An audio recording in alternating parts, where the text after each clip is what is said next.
Hello friends, नमस्कार। स्वागत है आपका अपने चैनल नवी क्लासेस में। और आप सभी स्टूडेंट्स ने काफ़ी बार मुझे व्हाट्सअप किया कि हमें रिपोर्ट और लेटर्स को लेकर के जो है फॉर्मेट चाहिए, तो मैं चलो आपको प्रोवाइड करवा देती हूँ। सोचा था मैंने खुद भी पहले कि मैं आपको कुछ जो उसके लिए एग्जांपल्स हैं या कुछ मेन टॉपिक्स हैं कुछ तो मैं आपको बताऊँ, लेकिन आज कुछ तबीयत ठीक नहीं थी, इसलिए मैं वीडियो नहीं बना पाई थी। कल भी कोई वीडियो पोस्ट नहीं कर पाई थी। तो अब जैसे कि कल आपका एग्ज़ाम है और काफ़ी स्टूडेंट्स जो है परेशानी में हैं कि उनको डाउट भी है कि किस तरह से क्या लिखना है, क्या पॉइंट्स इंक्लूड करने हैं, क्या नहीं करने हैं। तो मैंने सोचा चलो आपके लिए थोड़ी मेहनत कर ही देती हूँ। तो आपने अगर अभी तक हमारे चैनल को सब्सक्राइब नहीं किया है तो सब्सक्राइब कर लो और बेल आइकन प्रेस कर दो, क्योंकि काफ़ी सारे स्टूडेंट्स हैं जिनको मैं वीडियो डाल देती हूँ, नोटिफिकेशन आती नहीं है, फिर मुझे आप व्हाट्सअप करते हो कि वीडियो डाल दो, जबकि मैं ऑलरेडी डाल चुकी होती हूँ। तो व्हाट्सएप नंबर जो है वो हमने सिर्फ कि कोई स्टूडेंट जिसको कोई इम्पॉर्टेंट किसी की कोई क्वेरी है या फिर किसी को नोट्स लेने हैं, इसलिए व्हाट्सएप नंबर प्रोवाइड किया था। आप उस पर कॉल भी कर देते हो, तो calling is strictly not allowed because I to have my personal life, so please don't interrupt. तो आप कॉल ना करें और आप मैसेज भी, टेक्स्ट भी हमें व्हाट्सएप भी तभी करें जब नेसेसरी हो। अदरवाइज़ जो है जो मैंने बोल दिया होता है कि मैं आपको ये प्रोवाइड करवाऊंगी या कोशिश करूंगी, तो मैं खुद उस चीज़ को प्रायोरिटी पर रखती हूँ कि मैं जल्दी से जल्दी आपके लिए कंटेंट लेकर के आऊँ। तो चलिए अभी स्टार्ट करते हैं इस टॉपिक को, रिपोर्ट राइटिंग। तो रिपोर्ट जब भी आप लिखते हैं, you must be aware of several things that one needs to write report with much analysis. कि जब भी आप रिपोर्ट लिखते हैं आपको काफ़ी कुछ आपके पास डाटा होता है, आप उस डाटा के आधार पर ही जो है रिपोर्ट लिखते हैं, क्योंकि report writing is what it is just facts आप कह सकते हो। तो फैक्ट्स के बेस पर रिपोर्ट लिखी जाती है। The main purpose of report writing it is to provide essential information to the reader about a topic. जिस पर भी आप रिपोर्ट लिख रही हो उसके बारे में आपको टू द पॉइंट ही लिखना है, क्योंकि देखिए रिपोर्ट्स की जो वर्ड लिमिट होती है वो आपकी 200 से 250 वर्ड्स तक की लगभग जो है आपको मिलती है। स्पेशली अगर हम इग्नू एग्ज़ाम्स की बात करें तो जहाँ पर 10 मार्क्स की आती है वहाँ पर आपको 200 ही बोलता है, 12 मार्क्स में आपको 250 तक वर्ड्स बोल देता है। तो इतना ही जो है, आप इससे ज़्यादा कंटेंट ना लिखें, क्योंकि वो एक आप सोचते हैं कि हम ज़्यादा पेज भरेंगे तो हमें ज़्यादा अच्छे मार्क्स मिलेंगे। ऐसा बिल्कुल भी नहीं है, वो बिल्कुल एक नेगेटिव इम्पैक्ट डालता है रीडर पर। और आपको बहुत ज़्यादा छोटा भी नहीं, जितनी वर्ड लिमिट दी है उसका +-10-20 वर्ड्स हो सकता है, बट बहुत ज़्यादा नहीं। तो आप जो है वर्ड लिमिट को स्ट्रिक्टली फॉलो करें। और it should be again kept in mind that the person who is writing report should not include his or her opinion while writing. It is simply a portrayal of facts. अभी मैंने पहले बताया था कि report writing जो होती है वो फैक्ट्स बेस्ड होती है, तो आप उसमें अपनी ओपिनियन नहीं शेयर करते। मतलब अगर आप सपोज़ कि आपने कोई भी इवेंट, आपने कोई स्कूल का फंक्शन अटेंड किया है, कोई आपने पब्लिक मीटिंग अटेंड की है, कोई आपने सेमिनार अटेंड किया और आपको उसकी रिपोर्ट लिखने के लिए बोला जाता है, तो आप उन्हीं इवेंट्स को डिस्क्राइब करते हैं जो वहाँ हुई होती हैं। आप ऐसा नहीं है कि आप अपने विचार जो है साझा करने लग जाते हैं और अपना ओपिनियन के चक्कर में आप जो इवेंट्स होती हैं उनको कम्प्लीटली डिस्क्राइब ही नहीं कर पाते, क्योंकि you fall of short of word limit, I must say. तो आप क्योंकि आपको एक सही तरीके से अपनी प्रेजेंटेशन देनी चाहिए, तो जहाँ रिक्वायर्ड है वहाँ एक आधा पॉइंट आप लिख सकते हो, लेकिन ऑलमोस्ट आपको अपनी जो है ओपिनियन वो उसको इग्नोर करना है। फिर बात आती है कि फॉर्मेट क्या रहेगा आपका लिखने के लिए। तो इसमें सबसे पहले आपका आता है इंट्रोडक्शन। Introduction is mandatory. उसमें आप उसकी ऑरिजिन बताएंगे। आप ये जो सेक्शन होता है इससे मतलब आपका मेन रिपोर्ट राइटिंग स्टार्ट होता है, तो उसमें इंक्लूड करते हैं आप अपने मेजर टॉपिक्स जो आपने कवर किए हैं, उसकी कुछ बैकग्राउंड इन्फॉर्मेशन। अगर आपको कुछ, कई बार जो है आपको रिपोर्ट देते हैं तो डाटा जो है प्रोवाइड किया जाता है। तो पर FEG2 के एग्ज़ाम में मोस्टली डाटा प्रोवाइड नहीं किया जाता, लेकिन सेवरल अदर जो है आपके फाउंडेशन कोर्स उसमें जो है इंग्लिश के, उनमें एग्ज़ाम्स में आपको कभी कभार डाटा भी दिया जाता है, या फिर आपको ऐसे बोल दिया जाता है कि आपने कोई मीटिंग अटेंड की है तो you will write report on the basis of data for that. तो you must include all that necessary points. Next one is body of the main report, मतलब बॉडी आपने जो भी आप बॉडी उसकी लिखेंगे रिपोर्ट की, एंड डिस्क्राइब द प्रॉब्लम कि जिसके बारे में आपने डाटा कलेक्ट किया था, sometimes in the form of आपके पास टेबल्स की फॉर्म में, चार्ट्स की फॉर्म में डाटा हो सकता है, या उसके पीछे रीजंस दिए होते हैं। तो आपने जो है वो लिखना है, वो प्रॉब्लम उसको डिस्क्राइब करनी है। The body is usually broken into सब सेक्शंस, मतलब कभी कभार क्या हो जाता है कि जैसे आपने कोई मीटिंग ही अटेंड की और आप डिफरेंट उसमें डिग्नेटरीज थे, उन्होंने अपने अपने व्यूज़ दिए हैं, तो आप उन सब को डिस्क्राइब करने के लिए सबका ओपिनियन हो सकता है सेम ना हो, तो आप जो है उस सब हेडिंग्स बना सकते हो। कभी कभार जैसे एक मेन टॉपिक पर उसके बेनिफिट्स बताते हुए, उसके मतलब जिस तरीके से भी आपको रिक्वायरमेंट होती है, आप सब हेडिंग्स इस तरह से बना सकते हो। Next one is conclusion. जब भी मतलब वो तो लास्ट में आपने कंक्लूज़न लिखना होता है एंड में, तो बॉडी के बाद, तो इसमें आपको जो है बहुत बड़ा कंक्लूज़न नहीं लिखना है। Don't forget to mention the conclusion, yes, but it should include what are the measures taken, what are inferences and what are projections। मतलब इसमें आपको जो भी आपने बॉडी के अंदर डाटा डिस्क्राइब किया है उसकी अच्छे से इंटरप्रिटेशन होनी चाहिए। कि मान लो कोई प्रॉब्लम थी, जैसे कटिंग डाउन ऑफ ट्रीज़ पे लेकर के आप रिपोर्ट लिख रही हो, तो आपने प्रेजेंट सिचुएशन को दर्शाया कि क्या क्या हो रहा है, उसकी वजह से क्या क्या उसके नेगेटिव इम्पैक्ट हो रहे हैं। फिर आपने इसमें लिखना है लास्ट में कि उनसे बचने के लिए जो है स्टेप्स गवर्नमेंट उठा रही है, या जो भी पब्लिक उठा रही है, या क्या उठाने चाहिए थोड़ा सा, वो आपने जो है क्या मेजर्स उसको करने के लिए आपने बताना है, इरेडिकेट करने के लिए किसी भी सोशल इशू को या किसी भी इन्वायरमेंटल प्रॉब्लम को, तो वो आपने वहाँ पर मेंशन करनी है। Last is reference. रेफरेंस आपने मस्ट मेंशन करना होता है, क्योंकि देखिए काफ़ी must mention in the case जब आपको कोई जो है रिटन फॉर्म में या कोई भी जो है किसी ऐसे सोर्स से डाटा मिले, क्योंकि देखिए वैसे भी जैसे कॉपीराइट का केस होता है कि आप किसी का डाटा चोरी नहीं कर सकते, तो इन केस आपने कहीं किसी न्यूज़पेपर से डाटा कलेक्ट किया है, तो रेफरेंस में आप उस न्यूज़पेपर का नाम और डेटेड मतलब आपको डालना होता है कि कब, या फिर आपने कोई मीटिंग अटेंड की थी, तो रेफरेंस में आप ज़रूर डालें कि आपने वो डाटा कलेक्ट कहाँ से किया है। और कुछ इफ़ेक्टिव रिपोर्ट राइटिंग के लिए मैं आपके साथ स्टेप्स शेयर करूँगी जो आपकी रिपोर्ट्स को थोड़ा सा अच्छा बनाएंगे और अच्छे मार्क्स आपको दिलाएंगे। First of all is understand the purpose of report.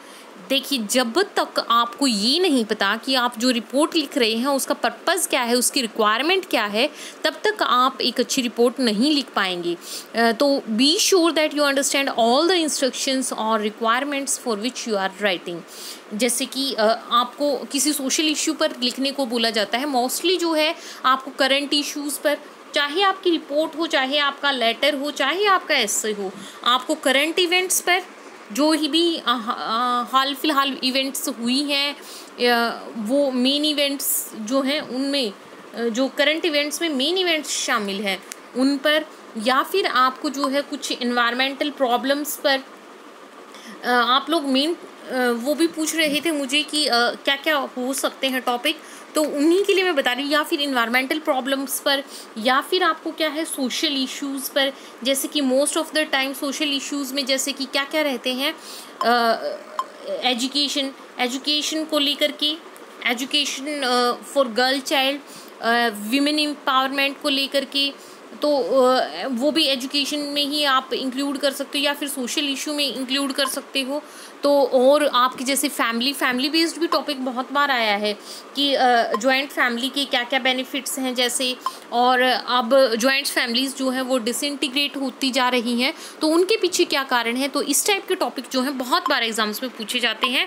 और अगर इन्वायरमेंटल की बात करें तो उनमें जो है जैसे कि पोल्यूशन का, आपका पोल्यूशन को आप कैसे रिड्यूस कर सकते हो, जो करंट सिनेरियो है वो क्या है, और आपसे कभी कभार जैसे कि आप इन्वायरमेंटल डिग्रेडेशन को कैसे रोक सकते हो, आप जो है उस पे ट्रीज़ को कंजर्व करने के पीछे, आपका वाइल्ड लाइफ को कंजर्व करने के पीछे, मतलब इस तरह के टॉपिक आपसे बार बार पूछे जाते हैं।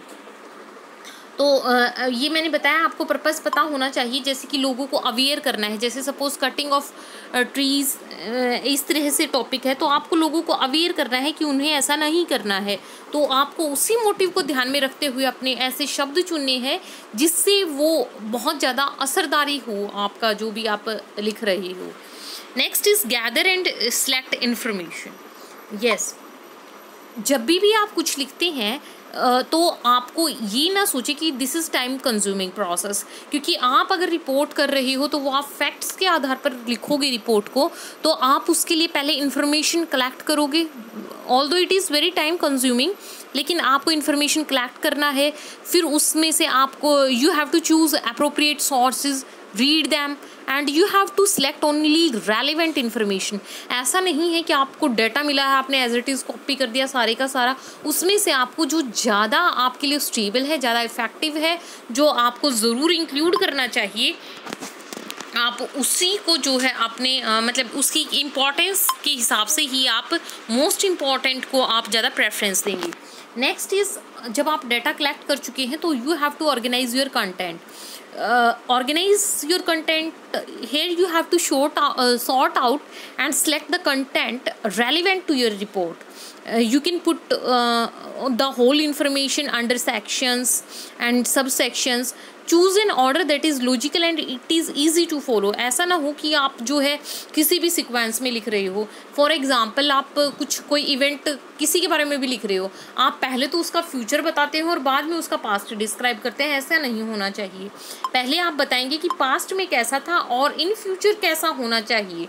तो मतलब एक करेक्ट सीक्वेंस वो आपका डाटा जो है फॉलो करता हो। Next is analyse your material.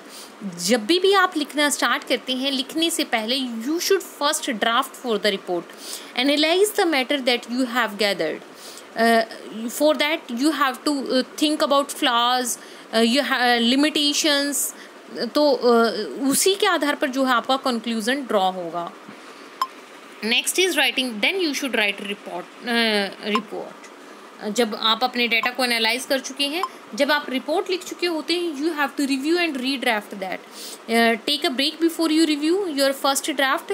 Review किस लिए ज़रूरी होता है कि आप to get an appropriate perspective of the draft. तो कि आप जो आपका जो है एम जो है वो आपका जो पर्सपेक्टिव जो है वो क्लियर होना चाहिए, सिंपल होना चाहिए और रेलिवेंट होना चाहिए। And last is presentation. Presentation में आप जो है, जब आप फाइनल ड्राफ्ट आपका रेडी हो जाता है, you have to check the presentation. this is you must verify that you have mentioned all the sources, all the references that you have used for your report information that you have provided. Okay, hope so कि आपको अभी ऐसे एक बार clear हो गया है कि आपको क्या क्या चीज़ें जो है मेंशन करनी है। नेक्स्ट इज़ आपका फॉर्मेट क्या रहेगा। देखिए, वैसे तो रिपोर्ट जो है डिफरेंट टाइप्स की होती हैं, जैसे कि मैंने नीचे लिखा भी है। आपकी कुछ रूटीन रिपोर्ट्स होती हैं, कुछ कम्युनिटी रिपोर्ट्स होती हैं, मंथली प्रोग्रेस होती है, मीटिंग रिपोर्ट्स आपको लिखने के लिए बोल दिया जाता है, फील्ड ट्रिप या वर्कशॉप रिपोर्ट्स। लेकिन जो अगर मैं बात करूँ, स्पेशली ये वीडियो मैं आपके लिए बना रही हूँ जो कि इग्नू के फाउंडेशन कोर्स के स्टूडेंट्स हैं, इंग्लिश में उनको रिपोर्ट लिखनी है, तो उसमें जो है आपकी न्यूज़पेपर रिपोर्ट्स आपकी मेंशनली आती है मेनली। तो न्यूज़पेपर में रिपोर्ट आप जो है वो अपने जैसे कि आपने कोई मीटिंग अटेंड की है उसके बेसिस पर आती है, कोई कम्युनिटी रिपोर्ट्स पर आपकी, मतलब वैसे कोई रूटीन में आप जो है जैसे कि कोई इन्वायरमेंटल एक्टिविटीज़ हैं या कोई सोशल एक्टिविटीज़ हैं जैसे कि, और हाँ, सोशल में जो है डॉवरी का भी जो एक मेन कंसेप्ट आप याद रखिएगा, बहुत बार आता है, dowry and save girl child. तो ये टॉपिक्स कुछ हैं जो हमेशा सदाबहार रहते हैं और इन पर जो है कभी भी कंटेंट कहीं भी किसी भी एग्ज़ाम में आपको आ जाता है। तो ये आपको आ जाती हैं रिपोर्ट्स ज़्यादातर। तो जैसे कि आपने रूटीन में भी क्या होता है कि जैसे कि आपने किसी दो पड़ोसियों का झगड़ा हो रहा था, सपोज आई है, इस पर रिपोर्ट भी पहले लिखना भी आया है, तो आपको कि आप उस झगड़े के आई विटनेस हैं, किसी आप एक्सीडेंट के आई विटनेस हैं, तो आपको जो है न्यूज़पेपर को रिपोर्ट करना है कि आपने क्या क्या देखा उस चीज़ से, और वो आप अपनी तरफ से कुछ ऐड नहीं करेंगे, जो आपने देखा है बिल्कुल आप वही फैक्ट्स जो हैं वही आप बताएंगे, जो जिस चीज़ के आप आई विटनेस हैं। तो इस टाइप की रिपोर्ट्स जो है बहुत बार आ जाती हैं, और कई बार क्या होता है कि आपकी जो डेली रूटीन है ना, उसको कई बार वो आपकी सोशल इश्यूज़ से, मतलब कि ऐसे कुछ जर्नल टॉपिक्स से उसको लिंक कर देता है। मैं आपको एक एग्जांपल देके बताती हूँ। जैसे कि देखिए, मैंने कुछ प्रीवियस पेपर्स देखे और वहाँ पर क्या देखा कि कुछ जैसे टॉपिक आपने देखा कि कुछ लोग जो है वो ट्रीज़ को काट रहे हैं, जो वो फॉरेस्ट को डिस्ट्रॉय कर रहे हैं, ये प्रेजेंट एक्टिविटी थी। लेकिन उसका इन्वायरमेंट पर क्या असर पड़ेगा, आप उसके वो एक्टिविटी आपने देखी, तो आप न्यूज़पेपर को रिपोर्ट करेंगे कि ऐसा वहाँ पर चल रहा है, लेकिन उसके क्या क्या साइड इफ़ेक्ट्स हो सकते हैं। यहाँ पर थोड़ा सा जो है आपका ओपिनियन भी काम करता है कि आपको क्या क्या इन्वायरमेंट को नुकसान होगा, क्या क्या जनरल पब्लिक को परेशानियाँ उससे होंगी, तो यहाँ पर वो चीज़ें भी आपको मेंशन करनी होती हैं। फिर बात करें अगर हम, जैसे कि आप अब रिपोर्ट लिखने बैठ ही गई हैं, तो मैंने आपको बताया कि ज़्यादातर आपको जो आएगी वो न्यूज़पेपर रिपोर्ट आएगी, तो उसमें आपको क्या क्या इंक्लूड करना है। सबसे पहले आप एक हेडलाइन देंगे, एक हेडिंग देंगे, एक टाइटल देंगे। टाइटल जो होता है वो ऐसा होना चाहिए कि वही आपका बता दे कि मतलब आपने रिपोर्ट में लिखा क्या है। जैसे कि आपने कोई मीटिंग अटेंड की है, तो वो किस टॉपिक पर थी। जैसे suppose sustainable development was the topic for meeting, तो सस्टेनेबल डेवलपमेंट वो उसका आपका टॉपिक लेंगे। तो इससे जो है कि मतलब लोगों को, जो भी रीडर होगा, मतलब जो भी एग्जामिनर होगा, उसको आपका पॉइंट ऑफ व्यू क्लियर हो जाता है। तो टॉपिक हेडिंग जो होती है वो बहुत मेन रोल प्ले करती है, लेकिन 1 लाइन से ज़्यादा की आपकी हेडिंग नहीं होनी चाहिए। आप मेनली एक ही लाइन की आप जो है लिखें, और कई बार जो है इंटेरोगेटिव मतलब क्वेश्चन की फॉर्म में भी हेडिंग हो सकती है। नेक्स्ट इज़ बाय करके आपको जो है हमेशा अपना, जैसे आप न्यूज़पेपर में भी रिपोर्ट देखते हो, वहाँ पर लिखा होता है कि बाय किस, जो भी आपका जर्नलिस्ट होता है उसका नाम दिया होता है, तो बाय जो है आप अपने जो भी पर्सन रिपोर्ट लिख रहा है वो लिखे। देखिए, अब मेन चीज़ आती है कि कुछ स्टूडेंट्स पूछेंगे कि हमें अपना नाम लिखना चाहिए या नहीं लिखना चाहिए। तो देखो, मैं जो पर्सनली सजेस्ट करूँगी आपको, कभी कभी तो देखो, जब भी आप स्कूल के एग्ज़ाम्स देते थे, आपको लिखा होता था you are so and so, आपको नेम दे दिया जाता था और आपको वही लिखना होता था। लेकिन कई बार अब आप कॉलेज स्टूडेंट हो तो आपको नेम नहीं दिया जाता, तो आप ABC या आप XYZ कुछ लिख सकते हो, क्योंकि आपको अपनी पर्सनल इंफॉर्मेशन जो है वो रिवील नहीं करनी होती। इसे मतलब फॉर द, आप कह सकते हो कि फेयर आपका एग्ज़ाम रहे, कोई पार्शियलिटी ना हो, मतलब उस तौर पर देखा जाए, तो आई वुड सजेस्ट कि आप बाय XYZ बाय ABC इस तरीके से लिखें। क्योंकि आप अपना अगर नाम लिखते हैं तो हो सकता है कि कोई चेकर आपके नोन का हो, तो ये मतलब इस तरीके से, क्योंकि आपकी जब भी शीट चेक होती है तो आपकी जो भी पर्सनल इन्फॉर्मेशन वाला पेज होता है, जो जिसमें आप पर्टिकुलर अपने फिल करते हैं, उसको रिमूव किया जाता है, और तभी शीट्स जो है एग्जामिनर्स को प्रोवाइड की जाती हैं काफ़ी जगह पर। तो मैं आपको पर्सनली सजेस्ट करूँगी कि आप जो है उसमें ना लिखें। वैसे मतलब बाय आप ज़रूर लिखेंगे, बाय XYZ कुछ भी अगर नाम दिया हो तो क्वेश्चन में आप वही लिख दें। Next is place and date of reporting. तो ये भी प्लेस जो है वो ज़्यादा ज़रूरी है, डेट कभी कभी स्किप हो सकती है। जैसे कि अगर आपने कोई मीटिंग या आपने कोई मीटिंग या कोई इवेंट की है आपने अटेंड, तो उसमें तो आप डेट लिखोगे, क्योंकि आप वो किसी पर्टिकुलर डेट पर वो कोई फंक्शन था, वो हुआ था। लेकिन जब कोई आपकी रूटीन एक्टिविटी है उस पर आप लिख रहे हो, तो आपको प्लेस मेंशन करनी है, उसमें आप डेट जो है स्किप कर सकते हो। डेट उस केस में मैंडेटरी नहीं होती, लेकिन कोई एक्सीडेंट है, कोई मैंने आपको बताया कोई किस चीज़ के आप आई विटनेस हो, जो आपने मतलब कोई ऐसे देखा है और आपको पुलिस रिपोर्ट जिस तरीके से आप करते हो, तो उसमें आपकी डेट जो है मेन रोल प्ले करेगी। Next is opening paragraph. Opening paragraph में जो है, जो आपने हेडिंग बनाई है ना, उसी को अच्छे से पहले एक्सप्लेन करना है। उसी मतलब ये ना हो कि आप स्टेबल कोई रेलेवेंट हेडिंग ही ना चुने। मतलब हेडिंग चुनते टाइम आपको सबसे ज़्यादा ध्यान देने की ज़रूरत है, क्योंकि आपकी हेडिंग ही ये डिस्क्राइब करेगी कि आपकी जो रिपोर्ट राइटिंग का या कुछ भी आप लिख रहे हो उसका मेन मोटिव क्या है।